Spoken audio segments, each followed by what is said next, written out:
Albaida és l'únic poble de la comunitat valenciana que ha mantingut durant 8 segles el foc manual, el toc manual diari i ininterromput de campanes. És més, en jornades especials com la d'avui, que celebren el dia de la patrona del poble, la Mare de Déu del Remei, la colla de campanes n'ofereix uns autèntics concerts. Mària ha estat allí este matí.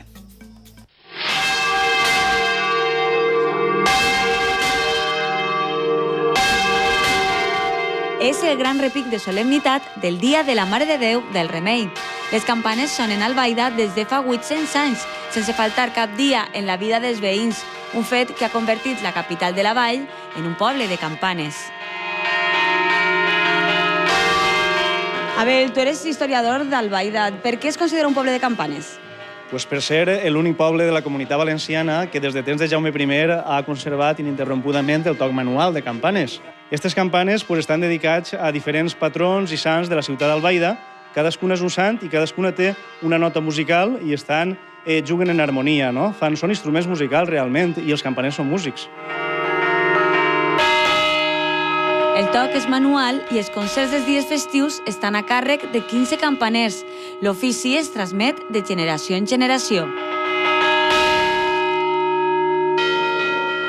Toni, per què vos poseu esta faixa? Esta faixa se la posem perquè les campanes pesen molt i en la inèrcia que porten n'hi ha que protegir-se l'esquena. És un treball físic. És un treball físic i tècnic. Nosaltres se posem cascos, igual la gent pensa que pugui ser un poc antistètic, no? Està vist i està provat per la història que tots els campaners al llarg del temps han anat quedant-se sordos. Encara que l'escoltes unes xicotetes voltes, no fa sords perquè això no és ruïdo. Vulgarment diuen ruïda, és música, correcte, perquè així en Albaida tenim la sort de tindre un conjunt de campanes musicalment afinades.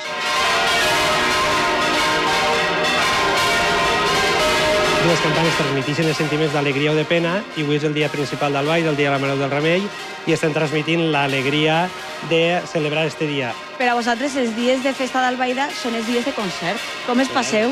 Nosaltres passem molt a gust perquè la nostra passió és tocar les campanes. Per tant, ser campaner és una feina sacrificada perquè nosaltres la nostra vida es maneja al ritme dels tocs de campanes. Des de ben xocotet, a mi m'agradava molt mirar el campanar. Fins un dia vaig muntar, em vaig quedar enamorat de veure això, d'arran d'aquest impacte vaig tindre tan bonic, ja no he deixat mai de tocar les campanes, el dic des de fa de 9 anys. D'alguna manera és un gest vocacional. I cadascú teniu un instrument, com en una orquestra, una campana que és la vostra, o toqueu totes? D'alguna manera tots els campaners toquem totes les campanes, no? El que passa que sense voler, inercialment, quan muntem, cada un s'agarra sempre a la mateixa campana. És la teua? Jo soc de Sant Francesc. Per què? Pues perquè sóc zurdo i esta té la ballesta a la part zurda. El futur d'estos concerts de campanes està assegurat amb estos xiquets. Per què vos agrada tocar les campanes? Perquè a mi m'agrada per el so que fan. I tu quina campana t'agrada més tocar? Això. Per què? Perquè encara som xicotets i tenim que aprendre. Són els hereus de 8 segles de tocs, voltejos i repics, la banda sonora d'Albaida.